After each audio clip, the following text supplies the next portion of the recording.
Swayam Prabha. Digital India. Educated India.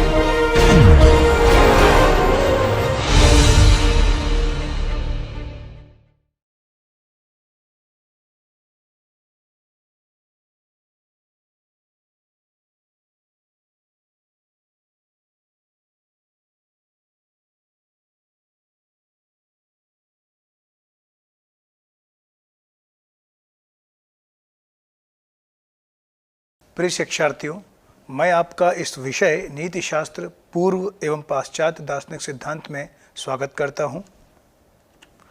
आज के इस व्याख्यान क्रम में हम निरप्रकृतिवाद या अंतःप्रज्ञावाद, जो एक अधिनीति शास्त्र में नैतिक दर्शन है, उसका विश्लेषण करेंगे।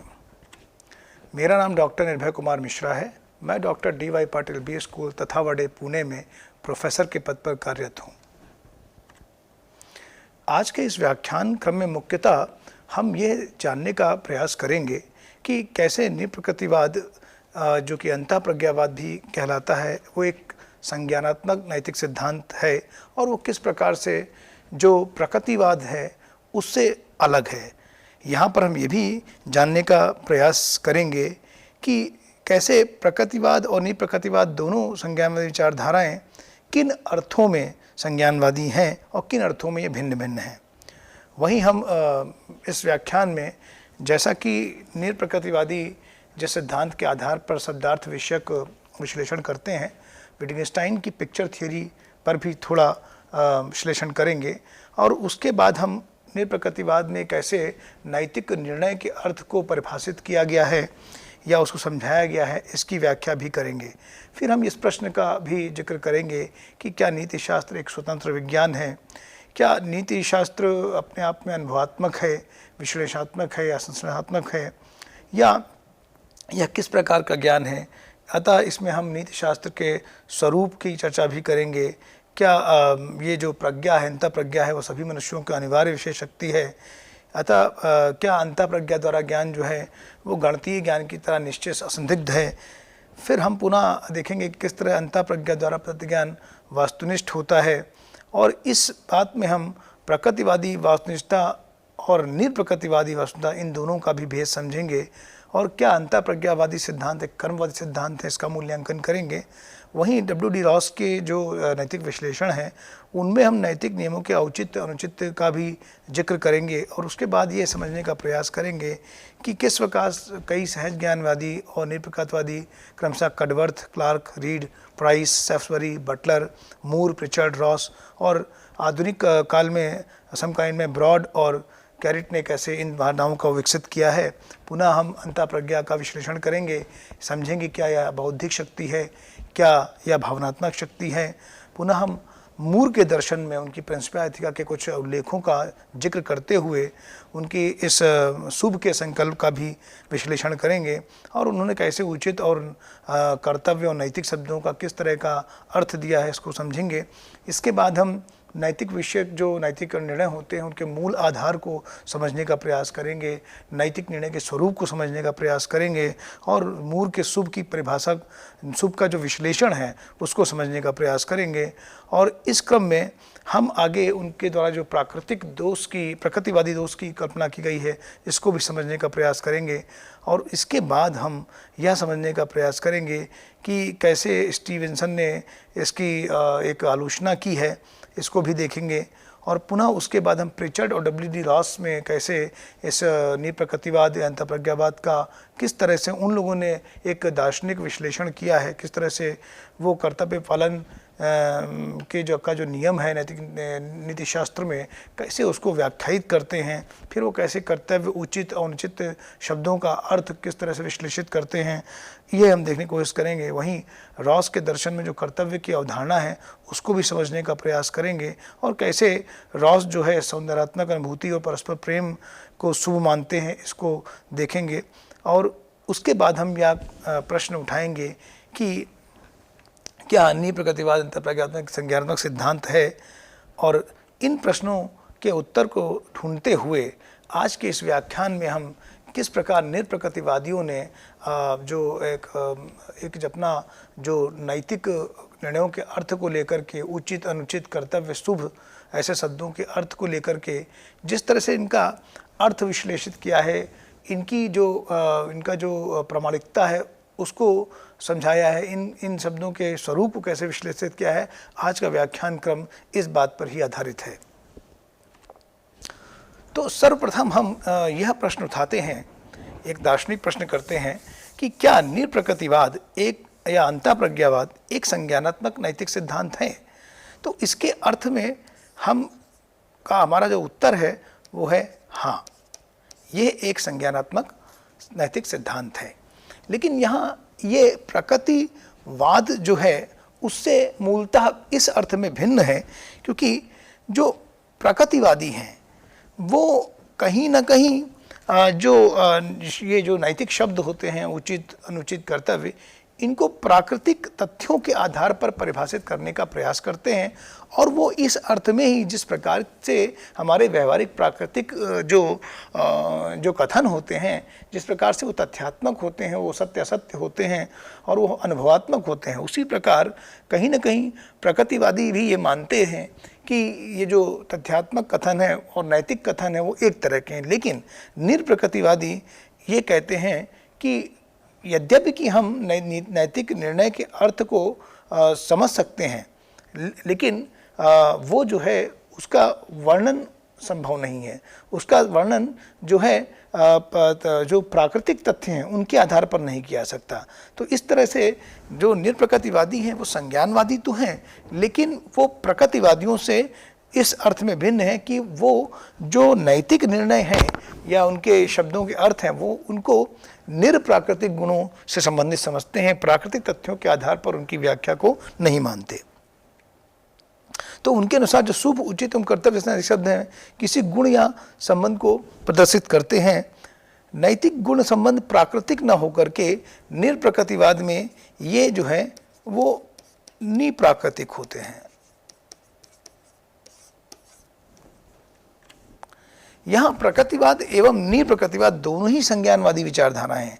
दोनों ही जो नैतिक जीवन है या जो नीति शास्त्र है उसको रियल मानती हैं। दोनों ही मॉरली रियलिस्ट हैं। दोनों विचारधाराएं मानती हैं कि नैतिक शब्द तथ्यात्मक, गुणात्मक या संबंध बोधक होते हैं, लेकिन इनकी व्याख्या के संबंध में दोनों में एक मूल भेद है। जहां प्रकृतिवादी मानते हैं कि इनकी व्याख्या तथ्यात्मक शब्दों से हो सकती है, जो निरप्रकृतिवादी हैं वो मानते हैं कि जब हम ऐसी व्याख्या करते हैं तो उसमें एक दोष उत्पन्न होता है। इस प्रकार से इन दोनों सिद्धांतों का नैतिक निर्णय एवं शब्दों को तथ्य, गुण एवं संबंधों के माध्यम से वर्णन करने का आधार क्या है, यह दार्शनिक प्रश्न बनता है।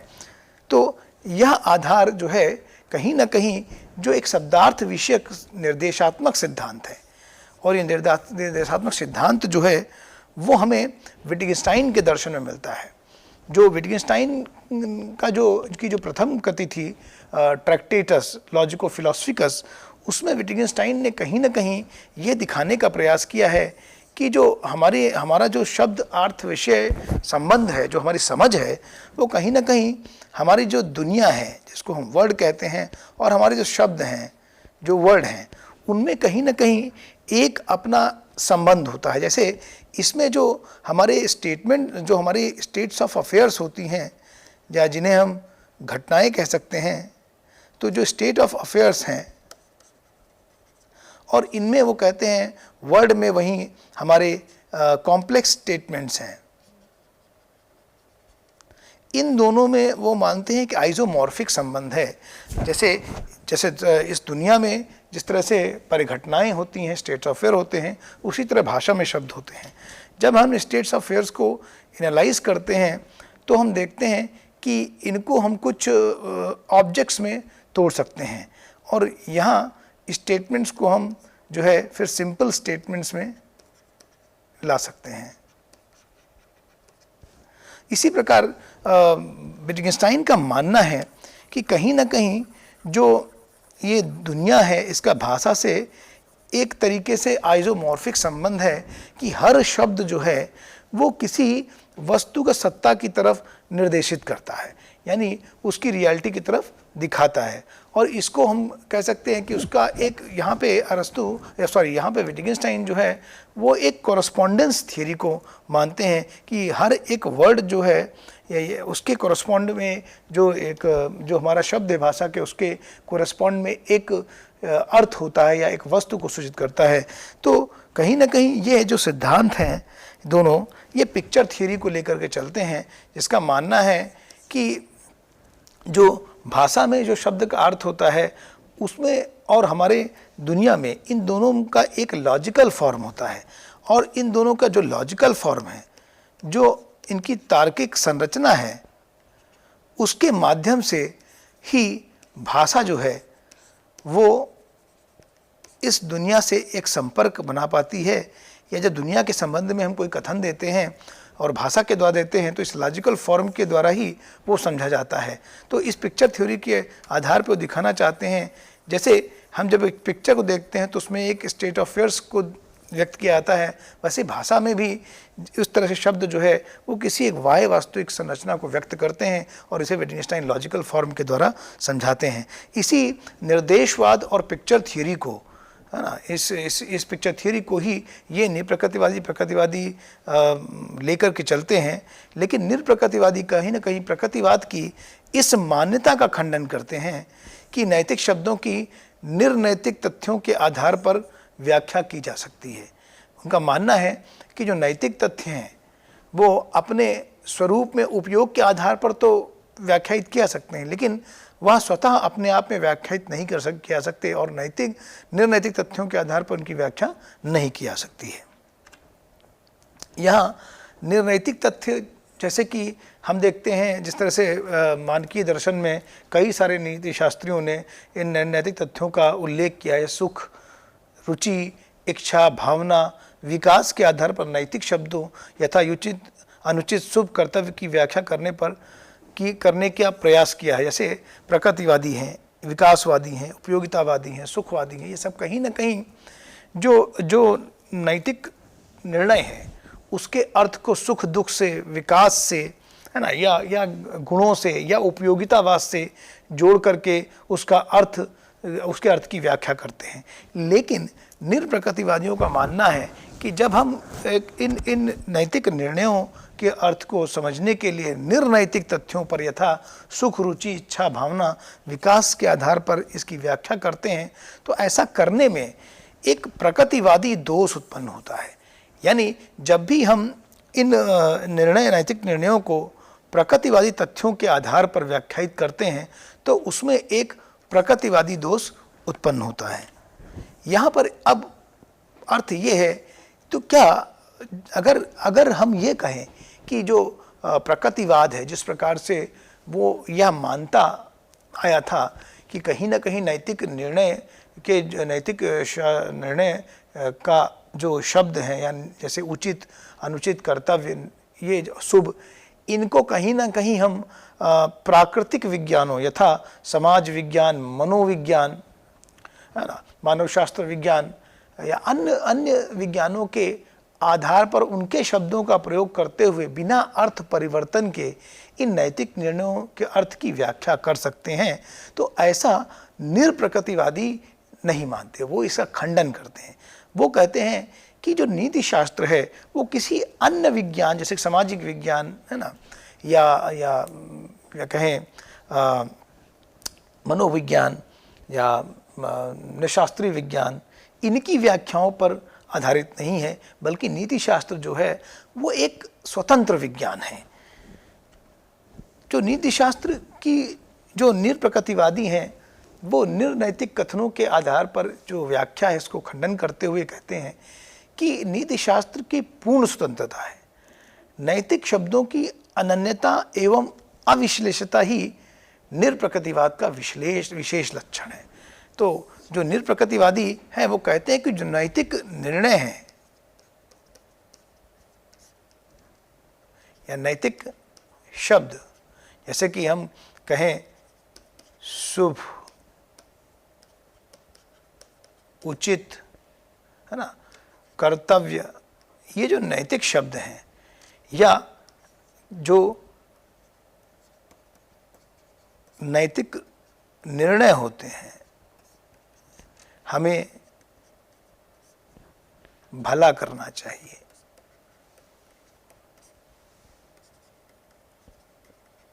ये जो नैतिक निर्णय है, अब निरप्रकृतिवादियों का मानना है जो इनमें इन शब्दों का प्रयोग हुआ है, शुभ, उचित, कर्तव्य या करना चाहिए, ये इनका जो संदर्भ है वो ऐसा नहीं है कि इसको मनोवैज्ञानिक संदर्भ में, सामाजिक संदर्भ में या किसी अन्य विज्ञान के संदर्भ में इन शब्दों के अर्थ को उसी प्रकार व्यक्त कर सकते हैं जैसा कि प्रकृतिवादी मानते थे। निरप्रकृतिवादियों ने इसका खंडन करते हुए कहा कि इन शब्दों का अपना एक अर्थ है, इन शब्दों की अपनी अनन्यता है, इनमें एक अविश्लेषता है, अपरिभाष्यता है, हम इनका विश्लेषण नहीं कर सकते। जब विश्लेषण नहीं कर सकते तो इनको परिभाषित भी नहीं कर सकते। हाँ, हम उनके उपयोग के आधार पर ये समझ सकते हैं कि कहाँ शुभ, कहाँ उचित, कहाँ कर्तव्य, ये शब्दों का हम भाषा में इस्तेमाल करते हैं, लेकिन अगर उनके हम अर्थ की बात करें कि उनका अपने आप में अर्थ क्या है, तो अपने आप में अर्थ को हम प्राकृतिक तथ्यों के शब्दों का इस्तेमाल करके नहीं समझ सकते, क्योंकि इन शब्दों का जो अर्थ है वो अपने आप में कुछ अनन्य है, कुछ इतना अलग है कि वो अन्य शब्दों के साथ परिभाषित नहीं हो सकता।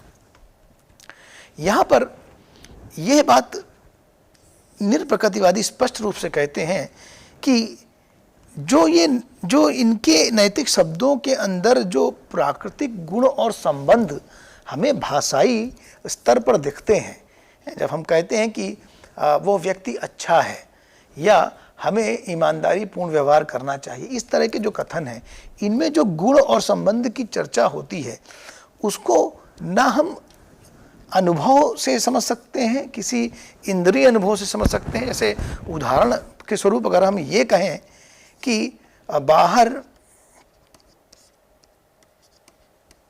वर्षा हो रही है, अब इस कथन को हम बाहर जाकर के अनुभव, इंद्रिय अनुभव के आधार पर इसको हम समझ सकते हैं। या हम कहें 2 + 2 4 होता है, अब इसको भी हम अपने विश्लेषणात्मक गणितीय ज्ञान से समझ सकते हैं और सिद्ध कर सकते हैं। इन दोनों ही कथनों का जो अर्थ है वो हमारे विश्लेषणात्मक तार्किक बुद्धि से या हमारी इंद्रिय अनुभवात्मक बुद्धि से समझा जा सकता है। लेकिन जो निरप्रकृतिवादी नैतिक निर्णयों और अर्थों के संबंध में जो कहना चाह रहे हैं उसका तात्पर्य यह है कि इन प्राकृतिक गुणों संबंधों को हम इंद्रिय अनुभव से नहीं समझ सकते। अतः जो अंतः प्रज्ञा है, जो यहाँ पे निरप्रकृतिवादी एक शक्ति का इस्तेमाल करते हैं, जैसे वो अंतः प्रज्ञा नाम देते हैं, तो अब ये जो अंतः प्रज्ञा है, अब ये बात तो सिद्ध है कि निरप्रकृतिवादी मानते हैं कि नहीं, हमें जो है नैतिक निर्णयों का और शब्दों का जो एक संज्ञानात्मक ज्ञान होता है, अब संज्ञानात्मक ज्ञान की संभावना को जब ये निरप्रकृतिवादी स्वीकार करते हैं तो यह मानते हैं कि कहीं ना कहीं जो नैतिक निर्णय हैं या नैतिक शब्दों के जो अर्थ हैं, जो विभिन्न परिस्थितियों में हम इनका भाषा में इस्तेमाल करते हैं, तो वो हमें ग्राह्य तो हैं, वो हमारे अंदर बुद्धि में ग्राह्य हैं, लेकिन क्या वो अनुभव ग्राह्य हैं? तो उत्तर है नहीं। क्या वो विश्लेषणात्मकता से ग्राह्य हैं? उत्तर है नहीं। तो ना तो गणितीय कथन की तरह हमारी बुद्धि समझती है, ना वो तथ्यात्मक अनुभवात्मक कथनों के माध्यम से हमें समझती है। तो अब प्रश्न ये उठता है, तो अब ये संज्ञानवादी किस तरह से हैं? इसके लिए ये जो निरप्रकृतिवादी हैं वो एक प्रत्यय का इस्तेमाल करते हैं जिसे वो अंतः प्रज्ञा का नाम देते हैं, और ये कहते हैं कि जो अंतः प्रज्ञा है वो सभी मनुष्यों की अनिवार्य विशेष शक्ति है, जिसके द्वारा अपरोक्ष रूप से, साक्षात एवं स्वयं सिद्ध रूप से हर व्यक्ति को एक जो मॉरल इंट्यूशन होता है कि कोई चीज़ हमारा कर्तव्य है कि नहीं है, कोई चीज़ मेरे लिए सही है कि नहीं है, कोई चीज़ मेरे लिए गलत है कि नहीं है, इसका जो एक आंतरिक भान है उसको ही ये जो निरप्रकृतिवादी हैं वो अंतः प्रज्ञा का नाम देते हैं, और वो इस अंतः प्रज्ञा को एक संज्ञानात्मक ज्ञान का स्रोत मानते हैं, यानी उसका की जो ग्राह्यता है वो मनुष्य की बुद्धि के द्वारा संभव है। अब ये बात है कि यहाँ पर अंतः प्रज्ञा को जो निरप्रकृतिवादी हैं वो बिल्कुल गणितीय ज्ञान की तरह, जैसे गणितीय ज्ञान जो होता है एकदम निश्चित और असंदिग्ध होता है, तो ये जो निरप्रकृतिवादी हैं उनका मानना है कि जो अंतः प्रज्ञा के द्वारा हमें नैतिक निर्णयों के संबंध में या उनके शब्दों के औचित्य अनौचित्य के संबंध में जो हमें एक संज्ञानात्मक ज्ञान मिलता है वो निश्चित एवं असंदिग्ध होता है। यही नहीं है कि ये नैतिक विज्ञान अपने आप में एक स्वतंत्र विज्ञान बन जाता है, निरप्रकृतिवाद ने वो निश्चित और असंदिग्ध विज्ञान की तरह भी दिखता है। अब यहाँ पर एक तत्व और है कि जो अंतः प्रज्ञा के द्वारा हम जिन नैतिक निर्णयों या नैतिक शब्दों को समझते हैं तो उनके द्वारा जो प्रदत्त ज्ञान है क्या वो मेरा व्यक्तिनिष्ठ ज्ञान है, या ये कहें कि क्या हर व्यक्ति को एक अलग अलग अंतः प्रज्ञा होती है नैतिक निर्णयों के संबंध में, नैतिक शब्दों के संबंध में, कर्तव्य के संबंध में, उचित के संबंध में, अनुचित के संबंध में, शुभ के संबंध में, अशुभ के संबंध में, क्या हर व्यक्ति की जो अंतः प्रज्ञा है वो अलग अलग है, क्या वो व्यक्तिनिष्ठ है? तो उसका उत्तर निरप्रकृतिवादी ना में देते हैं। वो कहते हैं नहीं, हमें जो अंतः प्रज्ञा के द्वारा ज्ञान मिलता है वो ज्ञान वस्तुनिष्ठ होता है, वो ऑब्जेक्टिव है, वो उसकी ऑब्जेक्टिविटी है। तो यहाँ पर ये बात अब समझ में आती है कि निरप्रकृतिवादी वस्तुनिष्ठतावाद जो है वो कहीं ना कहीं जो प्रकृतिवादी वस्तुनिष्ठतावाद है उससे कुछ अंतर है। इसका अंतर ये है कि उनके दोनों के जो आधार हैं, जैसे जो प्रकृतिवादी जो हम कहें जो वस्तुनिष्ठतावाद है,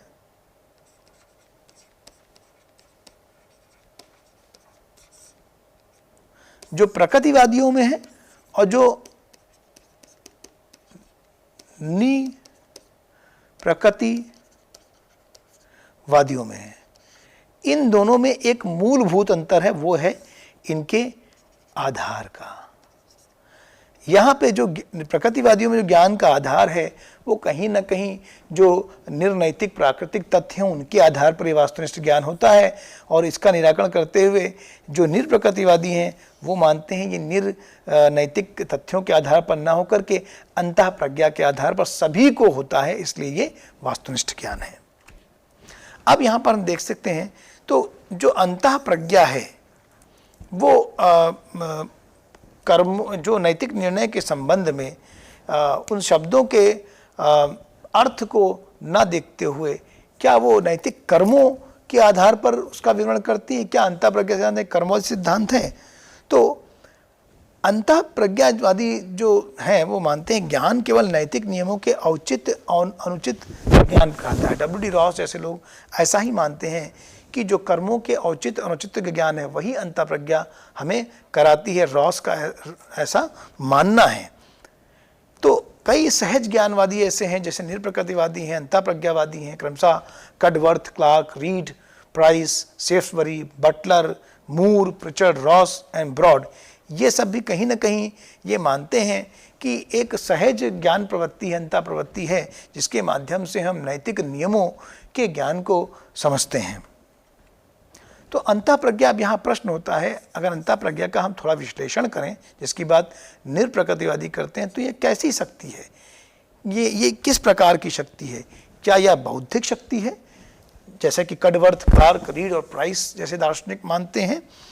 अंतः प्रज्ञा क्या एक भावनात्मक शक्ति है, जैसे कि हमने देखा सहज ज्ञानवादियों में क्रमशः सेफ्सबरी, हचसन और इनमें कहीं ना कहीं जो अंतः प्रज्ञा है वो एक भावनात्मक प्रेरणा की तरह होती है, जिसके तहत जो है व्यक्ति अपनी नैतिक जीवन में अब प्रेरित होकर के नैतिक कर्म करता है और स्वार्थ से भी हटकर के परार्थवादी कर्मों को स्वीकार करता है, सामाजिक नैतिक कर्मों को स्वीकृति देता है। तो यहाँ पर अब दो तरह के अंतःप्रज्ञावाद होते हैं। एक को हम भावनात्मक कह सकते हैं, जिनका केंद्रीय तत्व जो है वो अंतःप्रज्ञा को कहीं ना कहीं एक भावनात्मक साइकोलॉजिकल बना देता है। लेकिन जैसा कि अंतःप्रज्ञावाद मूर के दर्शन में, प्रिचर्ड के दर्शन में, डब्ल्यू डी रॉस के दर्शन में, सी ब्रॉड के दर्शन में, कैरेट के दर्शन में मिलता है, उसे हम बौद्धिक अंतःप्रज्ञावाद की संज्ञा देंगे, क्योंकि ये यहाँ पे रीजन गवर्न्ड प्रत्याज्ञावाद है। और वो ये मानते हैं कि जो नैतिक निर्णय हैं वो अपने आप में बौद्धिक हैं, अपरिवर्तनशील हैं एवं परिणाम निरपेक्ष हैं, शाश्वत एवं सार्वभौम हैं। कहीं ना कहीं इनकी इनका जो ये एक्सप्लेनेशन है, इस तरह से अंतःप्रज्ञा क्या की शक्ति का जो विश्लेषण किया, जिसके आधार पर हम नैतिक नियमों को समझते हैं, उसमें कहीं ना कहीं हमें एक प्लेटोनिक जो आइडियलिज्म है या प्लेटोनिक जो एपिस्टेमोलॉजी है, उसका एक गहरा प्रभाव दिखता है। क्योंकि प्लेटो भी ऐसा ही मानते थे, जो ज्ञान के मूल सिद्धांत हैं वो अपने आप में बौद्धिक हैं, अपरिवर्तनशील हैं, परिणाम निरपेक्ष हैं, शाश्वत हैं एवं सार्वभौम हैं।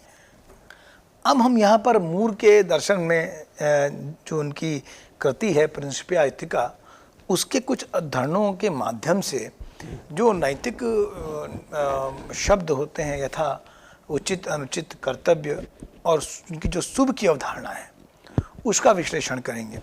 इससे पहले जो अभी तक हमने एक मूल अंतर समझा है, जो हम कहें कि जो निरप्रकृतिवाद की हमने एक विशेषता को समझने का प्रयास किया है, उसका एक दार्शनिक विश्लेषण किया है, उसको हम यहाँ पर ये समझ सकते हैं कि प्रकृतिवादी और निरप्रकृतिवादी यद्यपि कि दोनों ही नैतिक निर्णयों को या नैतिक शब्दों को या उनके विभिन्न परिस्थितियों प्रयोगों के संबंध में संज्ञानात्मक हैं, वो इन्हें ज्ञानपूर्ण मानते हैं, लेकिन दोनों के आधार अलग अलग हैं।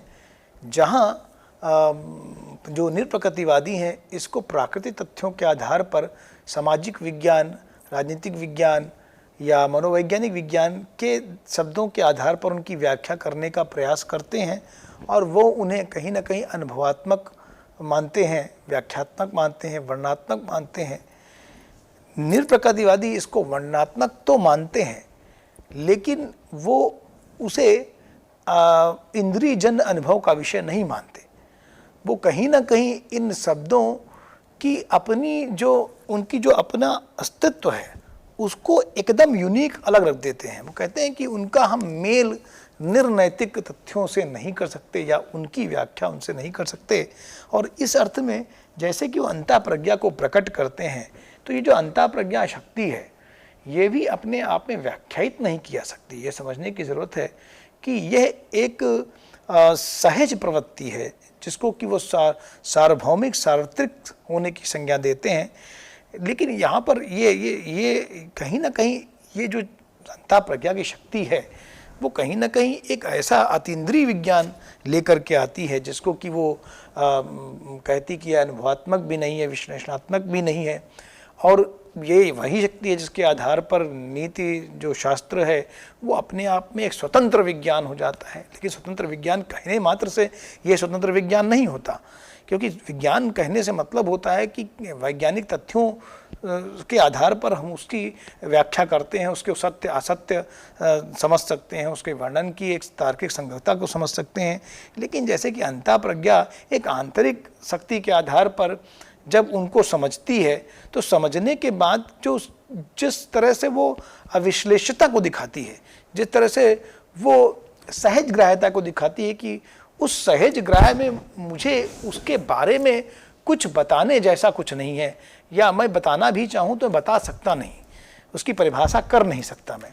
जो इस तरह की प्रवृत्ति आती है, ये कहीं ना कहीं इसको संदेह के घेरे में खड़ा कर देती है।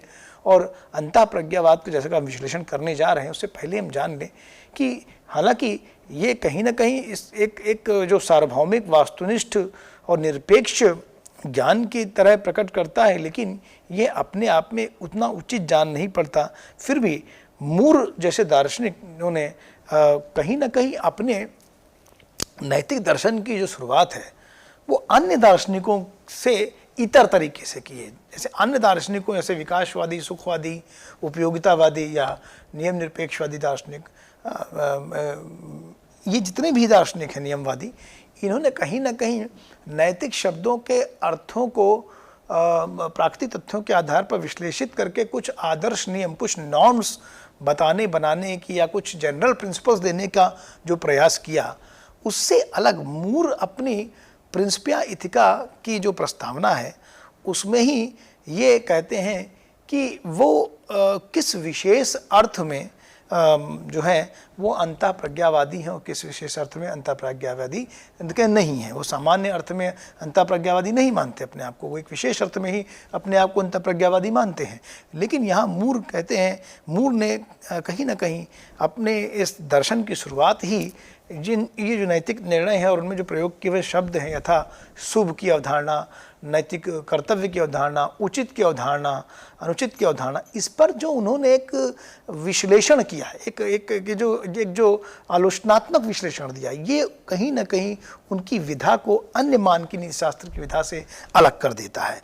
तो यहाँ पर मूर कहते हैं कि जो शुभ है वो जिस निरप्राकृतिक गुण का बोध कराता है उसे केवल हम अंतः प्रज्ञा के माध्यम से ही समझ सकते हैं। यहाँ एक बात को समझना ज़रूरी है कि जो मूर के दर्शन में जो शुभ है और जो शुभ वस्तुएं होती हैं, इनमें कोई समानता नहीं, ये दोनों अलग चीज़ें हैं। शुभ वस्तुएं, शुभ का जो प्रत्यय है उससे अपने आप में अलग है।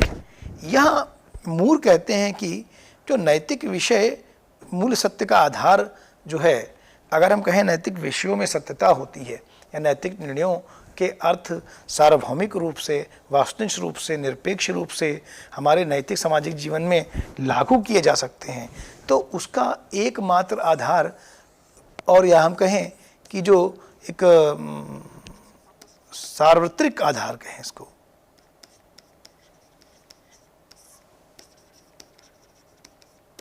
तो अंतःप्रज्ञा ही वो सार्वत्रिक आधार बन जाती है जो हमारे नैतिक विषय के मूल सत्य जो हैं उनका आधार बनती है। अब यहाँ पर मूर ने अपने दर्शन में ये विश्लेषण किया है कि हमें कौन से कर्म करने चाहिए और कौन सी वस्तुएं स्वयं मूल्यवान एवं शुभ हैं। तो यहाँ पर हम ये समझ सकते हैं, पहली बात तो जो मूर जिस शुभ की या जिस गुड की एनालिसिस करते हैं वो उसे बहुत सरल, अविश्लेष, अपरिभाष्य मानते हैं। लेकिन यहाँ पर हमें ये समझना ज़रूरी है कि गुड इन इटसेल्फ और गुड फॉर अदर रीजन्स और ऑब्जेक्ट्स, ये दोनों में एक अंतर है जो मूर देखते हैं। तो मूर जब शुभ की अवधारणा की चर्चा करते हैं अपने दर्शन में, तो यह अवधारणा उनकी जो है वो स्वतः शुभ की है, वो साधन शुभ की नहीं है।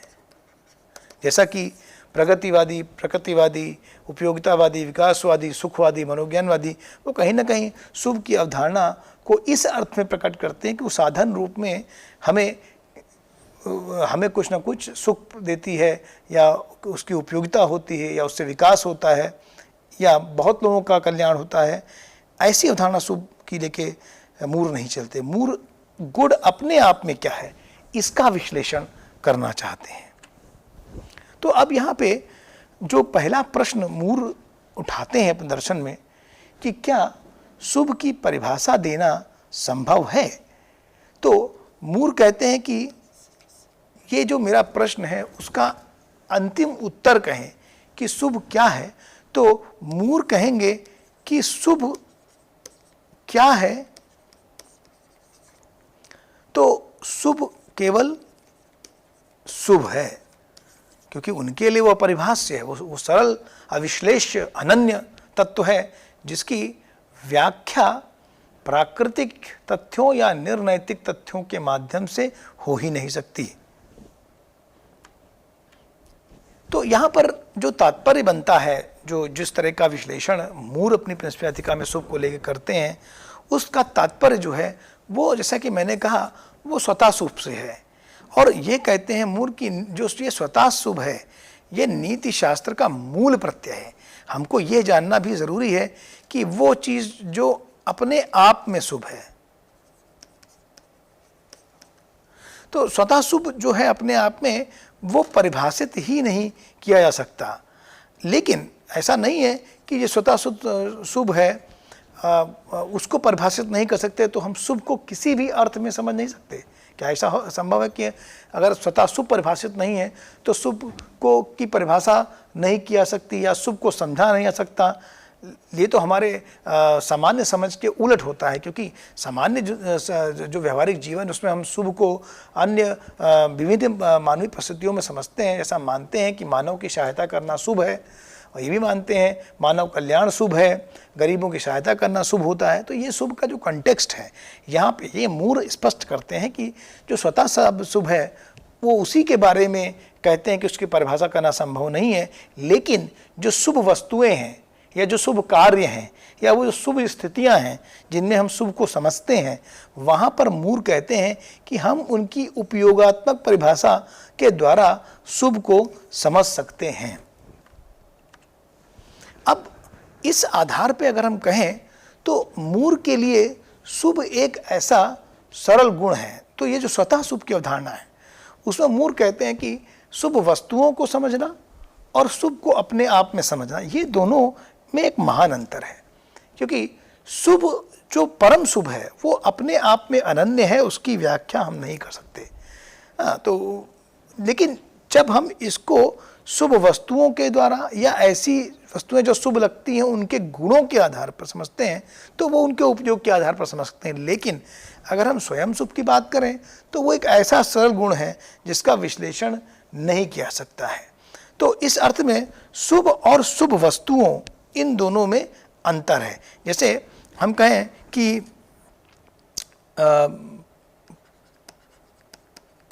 प्रकृति में सतत विकास को बनाए रखना शुभ है। अब अगर मूल से यह प्रश्न करें कि भाई प्रकृति में सतत विकास को बनाए रखना शुभ है, क्या इस तरह के नैतिक कथन को उसमें जो शुभ की अवधारणा है या शुभ की जो पहचान है, क्या हम उसको कर सकते हैं? तो उसका अंतर होगा कि हाँ, हम सतत विकास के संदर्भ में जो शुभ का उपयोग किया गया है इसको हम वाकई समझ सकते हैं कि यह उचित भी है, सही भी है और अच्छा भी है। लेकिन अगर हम ये कहें कि शुभ क्या है, इस प्रश्न के उत्तर में जो मूर का उत्तर होगा वो नहीं जानते, वो परिभाषा एवं सरल है जिसकी मूल परिभाषा नहीं करते।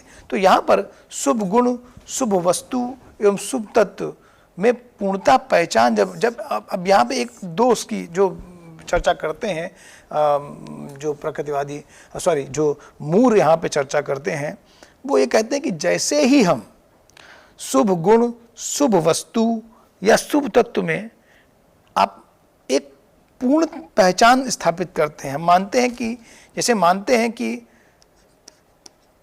सतत विकास शुभ है। अब हम अगर सतत विकास इक्वल टू शुभ मान लें या इन दोनों में तादाद में स्थापित करें, तो मूर कहते हैं जैसे ही हम ये करते हैं वो हमारे अपने उस वर्णन में एक दोष होता है जिसे वो प्राकृतिक दोष कहते हैं।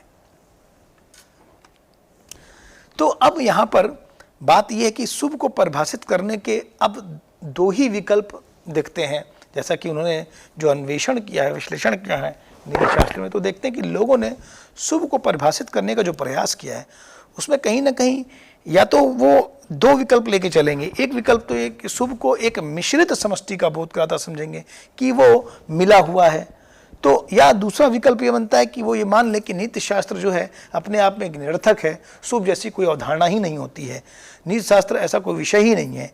तो मूर कहते हैं कि दार्शनिकों को ये दोनों ही विकल्प स्वीकार नहीं होंगे। एक तो वो शुभ को एक मिश्रित समष्टि का बोध कराता है, ऐसा नहीं मानेंगे, वो मानते हैं कि शुभ अपने आप में अस्तित्ववान है। दूसरा, अगर शुभ है ही नहीं तो जो शुभ या शुभ पूर्णता निरर्थक है, तो नीति शास्त्र को विषय नहीं है। दोनों ही विकल्प मूर को स्वीकार नहीं है। कहते मूर मानते हैं कि ये दोनों ही विकल्प हम स्वीकार नहीं कर सकते। तो यहाँ पर मूर कहते हैं कि जो मिश्रित समष्टि के आधार पर सुख की परिभाषा पर सदैव एक सार्थक प्रश्न किया जाता है, वो ये है कि क्या सुख शुभ है, क्या गोल शुभ है, क्या ये अमुक एक्स ही शुभ है।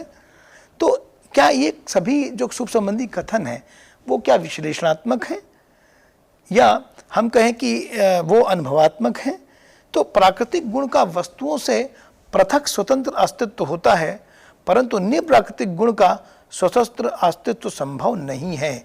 यहाँ पर मूर ने एक बड़ा ही अच्छा दार्शनिक जो विचार है उसको रखा है कि जब हम प्राकृतिक गुणों की बात करते हैं तो जैसे प्राकृतिक गुण हम कहें कि ठंडा, गरम, या और कहें ऊंचा, लंबा, छोटा, बड़ा, गोल, चौकोर, तो ये जो शब्द है उसके कोरस्पॉन्डिंग है ना, उसके कोरस्पॉन्डिंग हम कहीं ना कहीं उसको उससे पृथक अस्तित्व मान करके समझते हैं कि ये दो अलग अलग चीज़ें हैं लेकिन जुड़ी हुई हैं। लेकिन जब हम निरप्राकृतिक गुणों की बात करते हैं तो निरप्राकृतिक गुण का मूर कहते हैं कि वो उनका उन नैतिक शब्दों से कोई अलग अस्तित्व नहीं होता। यहाँ पर ऐसे प्राकृतिक या निरप्राकृतिक दोनों गुणों का स्वतंत्र अस्तित्व जैसा कि सीडी ब्रॉड मानते हैं, तो उसका जो है मूर खंडन करते हैं। वो कहते हैं इसका कोई स्वतंत्र अस्तित्व नहीं होता। उचित, अनुचित, चाहिए एवं जो कर्तव्य जैसी नैतिक अर्थ में जो नैतिक गुण के नाम नहीं है, वो कहते हैं कि जैसे कि ब्रॉड कहते हैं कि ब्रॉड का ये मानना था कि प्राकृतिक और निरप्राकृतिक दोनों गुणों का स्वतंत्र अस्तित्व होता है। वो कहते हैं कि जो उचित, अनुचित, चाहिए एवं कर्तव्य शब्द नैतिक अर्थ में नैतिक गुण के नाम नहीं है, यह संज्ञानात्मक ना होकर के केवल संवेगात्मक होते हैं, जैसा कि स्टीवेंसन मानते हैं। यहाँ पर स्टीवेंसन की अवधारणा है कि इनको हम कोई तथ्य न मान करके या गुण के नाम न मान करके मनोविज्ञान में या मनोवैज्ञानिक दृष्टि से अर्थ देते हुए उसके संवेगों के आधार पर समझ सकते हैं। तो यहाँ पर जो चर्चा है उसमें एक जो मूल बिंदु है वो ये है कि जैसे कि प्राकृतिकवादी मानते हैं कि जो ये नीति शब्द के गुण हैं ये कहीं ना कहीं अपना एक स्वतंत्र अस्तित्व रखते हैं, लेकिन निरप्रकृतिवादी मानता है कि इनका स्वतंत्र अस्तित्व नहीं होता है। इस मत का विरोध ब्रॉड करते हैं, सीडी ब्रॉड। वो कहते हैं कि न केवल प्राकृतिक तथ्यों के बल्कि निरप्राकृतिक दोनों के गुण का स्वतंत्र अस्तित्व होता है। लेकिन यहाँ पर स्टीवेंसन ने इस पूरी चर्चा को एक अलग रूप दे दिया है। वो कहते हैं कि जो उचित, अनुचित, चाहिए एवं कर्तव्य जैसे नैतिक शब्दों के अर्थ हैं वो नैतिक गुण के नाम नहीं है, बल्कि वो संज्ञानात्मक मनोसंज्ञानात्मक जो है वो हमारी अभिवृत्तियां हैं या कहें वो हमारी धारणाएं हैं जो हमारे अंदर हैं। अब यहाँ पर प्रश्न क्या है कि उचित सद्गुण कर्तव्य की व्याख्या उपयोगितावादी आधारों पर की जा सकती है। मूर ऐसा मानते हैं कि हाँ, हम जो शुभ की व्याख्या है वो उसके विभिन्न उपयोगितावादी अर्थों पर कर सकते हैं। तो क्या स्वयं शुभ अपने आप में अस्तित्व रखता है? अगर यह प्रश्न अगर हम करें मूर से, तो अब क्या स्वयं शुभ है? तो मूर कहेंगे कि स्वयं शुभ क्या है इसको हम अविश्लेष्य है, परिभाष्य है, लेकिन उनके लिए शुभ से जुड़ी कुछ अन्य वस्तुएं हैं। जैसे वो कहते हैं कि जो शुभ के और जो प्रारूप हैं उनको हम समझ सकते हैं। ऐसे पारस्परिक स्नेह की भावना, इसको मूर कहते हैं कि पारस्परिक जो स्नेह की भावना है और जो सौंदर्यात्मक अनुभव हैं, ये अपने आप में शुभ हैं और इनको वो शुभ के आधार पर जोड़ते हैं, लेकिन वो स्वयं शुभ को उस तरह से बता नहीं पाते, लेकिन ये अपने आप में शुभ हैं। यानी पारस्परिक स्नेह की भावना और सौंदर्यात्मक अनुभव की भावना को भी जो मूर हैं वो शुभ मानते हैं। अब इस दर्शन में कहीं ना कहीं मूर जिस तरह से शुभ के अर्थ का विश्लेषण करते हैं, वो कहीं ना कहीं जो सतह में जो गुड इन इटसेल्फ है, वो कहीं ना कहीं उसको ठीक उसी तरह उसका लोप करते देखते हैं जैसे कि जॉन लॉक अपने दर्शन में द्रव्य की अवधारणा करते हैं। वो जॉन लॉक कहते हैं कि द्रव्य कुछ है, लेकिन वो क्या है मैं नहीं जानता। यहाँ पर मूर भी ठीक उसी प्रकार कहना चाह रहे हैं कि शुभ है, उसका अस्तित्व है, अंतः प्रज्ञा एक शक्ति है जो जानती समझती है, लेकिन वो संज्ञान होते हुए भी, ज्ञानात्मक होते हुए भी उसका जो विश्लेषण है वो संभव नहीं है, वो अविश्लेष्य है, वो अपरिभाष्य है। इस तरह से अगर मूर से कहें कि स्वयं शुभ क्या है, तार्किक रूप से अगर अपने आप पे स्वयं शुभ कुछ नहीं है, तो इतना जो मूर का अपनी प्रिंसिपल एथिका में इसका जो विश्लेषण है वही अपने आप में निरर्थक मान लगता है, लेकिन ऐसा नहीं है।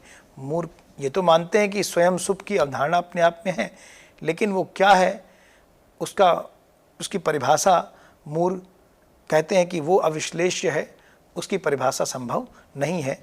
अब हम इसी क्रम में आगे बढ़ते हुए प्रिचर्ड और W.D. रॉस ने किस तरह से निरप्रकृतिवाद में जो उचित अनुचित कर्तव्य और शुभ की अवधारणाएं हैं उन पर कैसे विचार किया है, निरप्रकृतिवाद के इस विकास क्रम को भी समझने का प्रयास करेंगे। तो यहाँ पर प्रिचर्ड और रॉस दोनों का मानना है कि जो उचित और कर्तव्य जैसे जो नैतिक शब्द हैं वो कहीं ना कहीं परिणाम निरपेक्ष हैं, वो परिणाम सापेक्ष नहीं है। अब परिणाम निरपेक्ष कहने से का तात्पर्य कहीं ना कहीं ये जो तत्व है, ये जो ऐसे निर्णय संबंधी या नैतिक कथन है उनको कहीं ना कहीं एक वास्तुनिष्ठता और सार्वत्रिकता जैसा लक्षण देता हुआ दिखता है। तो यहाँ यह शुभ की उत्पत्ति के साधन नहीं है, शुभ के आधार पर उनकी व्याख्या संभव नहीं है। तो हम शुभ के आधार पर हमारा जो उचित क्या है, कर्तव्य है क्या, उसकी व्याख्या नहीं कर सकते, इनकी परिभाषा एवं विश्लेषण नहीं किया सकता। प्रिचर्ड रॉस भी मानते हैं कि जो केवल ऐसा नहीं कि शुभ ही अपरिभाष्य है, हमारी उचित और कर्तव्य की अवधारणा भी जो है वो अपने आप में साध्य की अवधारणा है। यानी जैसे कि मूर ने कहा शुभ की अवधारणा अपरिभाष्य है, इसी क्रम में प्रिचर्ड और रॉस कहते हैं कि केवल शुभ नहीं, उचित और कर्तव्य की परिभाषा का उसी तरह से विश्लेषण नहीं किया सकता। तो क्या नीतिशास्त्र एक भूल पर आधारित है? प्रिचर्ड की फेमस कृति है does moral philosophy rest on a mistake. तो इस वाली कृति में कहीं ना कहीं वो कहते हैं कि क्या हम जो मानकीय नीतिशास्त्र हैं, जो इस तरह से उचित, कर्तव्य और शुभ की जो अवधारणाएं हैं उनको विश्लेषित, परिभाषित करने का प्रयास करते हैं नैतिक निर्णैतिक कथनों के माध्यम से, वो अपने आप में प्रयास ही एक जो है वो भूल है, वो एक कैटेगोरिकल मिस्टेक है, ऐसा प्रिचर्ड का मानना है। वो कहते हैं कि कर्तव्य पालन का औचित्य पूछना कि क्या ये उचित है, क्या ये अनुचित है, क्या ये मेरा कर्तव्य है, ये प्रश्न करना अपने आप में एक निरर्थक प्रश्न है, क्योंकि कर्तव्य पालन का औचित्य एवं उसकी बाध्यता जो है वो स्वयं सिद्ध होती है, इसीलिए वो कर्तव्य होता है। कर्तव्य में एक अंतर्निहित बाध्यता होती है जो एक कर्म को कर्तव्य बनाती है। तो कर्तव्य पूर्ति की जो अभिप्रेरणा जो है वो साधन ना हो करके वो वहाँ पे साध्य होती है, ऐसा प्रचंड का मानना है कि कर्तव्य पूर्ति की जो अभिप्रेरणा है वो साधन नहीं है, वो स्वयं साध्य है। तो उचित का अर्थ किसी विशेष व्यक्ति की विशेष परिस्थिति में उस कर्म की नैतिक उपयुक्तता से है। ऐसा कि डब्ल्यू.डी. रॉस कहते हैं कि जो कोई उचित है, डब्ल्यू.डी. रॉस जब उचित का अर्थ का विश्लेषण करते हैं तो कहते हैं उचित को हम किसी एक्स व्यक्ति के लिए अगर कोई एक्शन ए जो है वो राइट है, आर है, तो वो आर जो है वो किसी विशेष परिस्थिति में, किसी विशेष इवेंट में कहें, वो अपने आप में वो उचित होता है। और वो इसलिए इवेंट में उचित है क्योंकि उसकी वहाँ पे एक नैतिक उपयुक्तता है।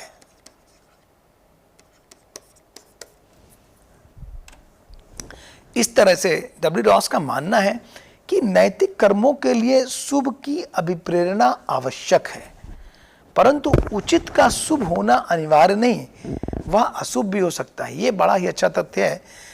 यहाँ पे ये जो तथ्य है वो कहीं ना कहीं वो निर्नैतिक नैतिक कथनों का जो मेल था कि जो शुभ है वो अच्छा है, जो अच्छा है वो उचित है, ये जो उचित है वो अच्छा है, इस अवधारणा का रॉस ने खंडन किया है। वो कहते हैं इस तरह से नैतिक निर्णय के अर्थ को समझना एक भूल है। वो कहते हैं कि कहीं ना कहीं जो उचित की अवधारणा है उसका शुभ से कोई लेना नहीं है कि हो सकता है कोई चीज़ जो है वो अपने आप में अशुभ हो लेकिन वो उचित हो। जैसे मान लीजिए कि किसी रोगी के लिए डॉक्टर उसका इलाज करता, सर्जरी करता है, कोई अंग काटता है तो अपने आप में तो अशुभ है लेकिन वो उसके जीवन की रक्षा के लिए उचित है। तो इस तरह से जैसे मान लीजिए हम किसी विद्यार्थी को जब एक अध्यापक फेल करता है तो फेल होना उसके लिए तो अशुभ है, लेकिन फेल इसलिए करता है क्योंकि वो उस पास होने के योग्य नहीं है, तो उसके द्वारा एक किया गया कार्य उचित होता है। तो ये समझना ज़रूरी है। रॉस अच्छे से समझाते हैं इस बात को कि ज़रूरी नहीं है कि जो शुभ है वो उचित हो। तो सभी कर्तव्य स्वयं सिद्ध एवं बाध्य नहीं होते। अब यहाँ पे ये बात भी है कि कर्तव्य अपने आप में तो बाध्य होता है, लेकिन ये जो विचार है वो सभी कर्तव्यों पर लागू नहीं होता है। इसका जो डब्ल्यू.डी. रॉस ने अपने विश्लेषण में जो कर्तव्य की अवधारणा है उसको थोड़ा विश्लेषित किया इस प्रकार से कि कुछ कर्म ऐसे होते हैं जो हमारे भूतकाल में किए हुए कर्म के फल के रूप में होते हैं। जैसे कि मान लीजिए हमने किसी से कोई प्रॉमिस किया है ना, तो वादा किया, तो वादा को निभाना एक हमारे लिए कर्तव्य बन जाता है ना। या किसी से हमने कुछ उधार लिया तो उधार को वापस करना हमारे लिए कर्तव्य आता है क्योंकि हमारे भूतकालिक कर्म का फल है। कुछ करते हुए दूसरों के भूतकाल में की गई सहायताओं से उत्पन्न होते हैं। तो कुछ कर्म ऐसे होते हैं जो दूसरों की गई सहायताओं से उत्पन्न होते हैं। यानी हमने जब किसी की सहायता ली, मित्र की सहायता ली, तो मित्र की सहायता फिर करना, हमें उसकी सहायता, ये भी हमारा कर्तव्य बन जाता है। या किसी व्यक्ति से हमने कोई मदद ली तो उसकी मदद करना भी हमारा एक कर्तव्य बन जाता है। कुछ कर्तव्यों का संबंध जो है सुख संबंधी न्यायपूर्ण वितरण से होता है। यानी जो समाज में सभी लोग रहते हैं तो उनकी मूलभूत आवश्यकताओं की पूर्ति करना जिससे वो सुखी जीवन जिएं, तो ये जो हमारा कर्तव्य है जिसे हम ये एक तीसरा प्रकार का कर्तव्य है। और कुछ कर्तव्य ऐसे होते हैं जो अन्य प्राणियों पर परोपकार से संबंधित होते हैं, जैसे परोपकारिता रूपक कर्तव्य कह सकते हैं, और इनको हम आत्म सुधार संबंधी कर्तव्य की भी संज्ञा दे सकते हैं। यहाँ पर अब अंततः डब्ल्यू.डी. रॉस जो है अपने इस पूरे विश्लेषण में, अपने निरप्रकृतिवाद के विश्लेषण में जब शुभ के बारे में कहते हैं तो कहते हैं कि शुभ को हम समझ सकते हैं एक में व्यवहारिक प्रयोगों में। तो वो जैसे कि मूर ने कहा कि शुभ जो है सौंदर्यात्मक अनुभूति के द्वारा और परस्पर स्नेह के द्वारा समझा सकता है, लेकिन रॉस का मानना है इन दोनों के अलावा भी हम सुख को सद्गुण के अर्थ में और सुख के अर्थ में, सुख के न्यायपूर्ण वितरण के अर्थ में, और ज्ञान को भी रॉस अपने आप में स्वतः शुभ मानते हैं। तो इस प्रकार से आज के इस व्याख्यान में हमने इस निरप्रकृतिवाद की जो विचारधारा है उसमें कैसे एक संज्ञानात्मक विधा जो कि निरप्राकृतिक विधा है, जो कि मानती है कि हम नैतिक निर्णय और अर्थों का विश्लेषण प्राकृतिक और निर्नैतिक तथ्यों के आधार पर नहीं कर सकते हैं, उसका व्याख्या विश्लेषण केवल अंतःप्रज्ञा जो एक शक्ति है उसके आधार पर किया सकता है, और वो एक बौद्धिक शक्ति है जिसमें हम शुभ का जो स्वयं में शुभ है उसका विश्लेषण नहीं कर सकते हैं, हालांकि हम उसको उपयोगों के आधार पर संबंध समझ सकते हैं। और फिर हमने इसी क्रम में आज के इस व्याख्यान में प्रिचर्ड की अवधारणा समझी, जो उनकी अभिप्रेरणा की अवधारणा है, जिसमें उचित और अनुचित का वो अर्थ स्पष्ट करते हैं। और जब प्रिचर्ड एक ने बहुत ही खूबसूरत बात कही है कि जो हमारा जो मानकीय नीति शास्त्रियों का जो प्रयास रहा है कि वो कहीं ना कहीं शुभ उचित और कर्तव्य की अवधारणाओं को विश्लेषित करते हैं जो निर्नैतिक तथ्यात्मक कथनों के आधार पर, ये अपने आप में उनकी कैटेगोरिकल मिस्टेक है, वो अपनी भूल है। तभी अपनी कृति में does moral philosophy rest on a mistake में ऐसा विवरण देते हैं। वहीं W.D. रॉस भी काफ़ी अच्छा विश्लेषण करते हैं इसका, और उनके दर्शन में जो कर्तव्य की अवधारणा है वो काफ़ी अच्छी तरह से विकसित हुई है। लेकिन इन सभी बातों से कहीं ना कहीं हम अंतःप्रज्ञावाद की आलोचना इस बात पे कर सकते हैं कि अंतःप्रज्ञावाद कहीं ना कहीं इसे व्यवहारिक तथ्यों से एकदम इतर बना देता है। वो ये तो कहता है कि ये परिणामी है, परिणाम निरपेक्ष नहीं है, वास्तुनिष्ठ हैं, सार्वत्रिक हैं, लेकिन ऐसा होने के लिए जो जिस तरह से ये नैतिक निर्णयों के स्वरूप का विश्लेषण करते हैं, उसके अर्थ का प्रमाणीकरण करते हैं, उससे एक संतोषप्रद व्याख्या नहीं प्राप्त होती है। ये कुछ कृतियां हैं जिनके माध्यम से ये व्याख्यान निर्मित किया गया है। धन्यवाद।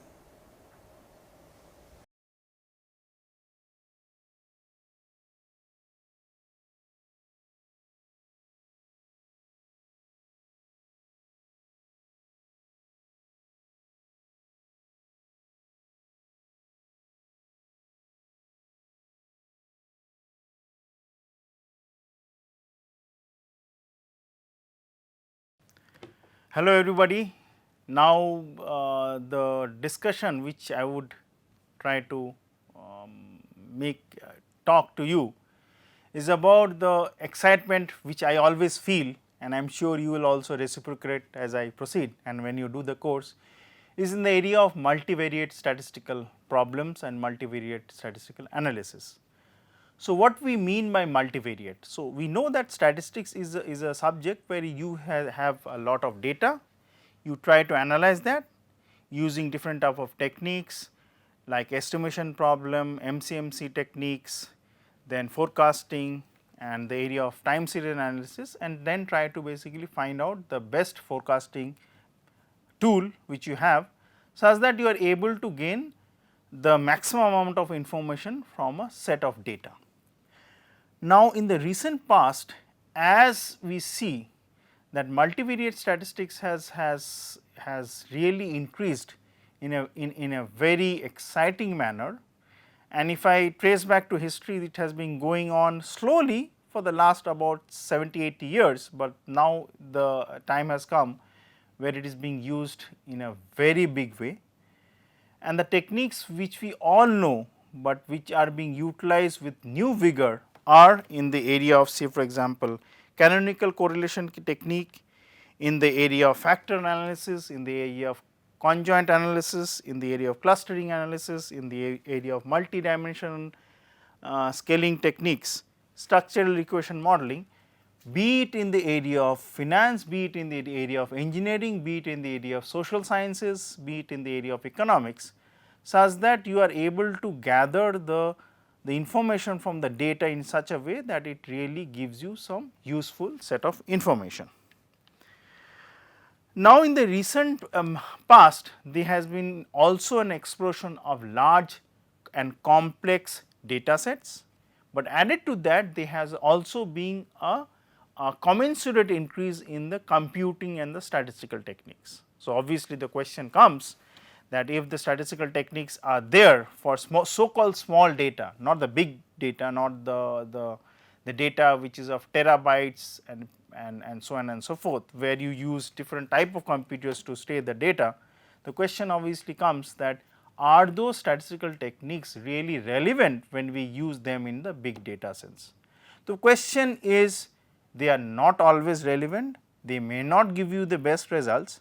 So, what we are seeing in years to come, and I feel very excited about that, is that how the new tools which we have already learned in statistics, in multivariate statistical analysis, are being redrawn, are being, say for example, remodeled in such a way that they can be utilized along with the techniques of computing in a very nice manner, that we are able to garner the information from big data very successfully and very nicely in such a way that they are able to portray a sense of information which we all long to have from big data, be it in, say for example, medical sciences, be in the area of finance, be it in weather forecasting, be it in transportation, so on and so forth. So, obviously, it means that students, participants who are in a position with some brief mathematical background to take multivariate statistics and statistical tools as a subject in this program are assured of a very exciting future, where they can use these tools to both gain the knowledge as well utilize them in a very best practical sense, such that they are able to do some justice to the information which is given to them and get the best information from the data sets. I wish all the participants in this course the best of luck, and I am sure they will also reciprocate the excitement which I have for this type of courses. Thank you.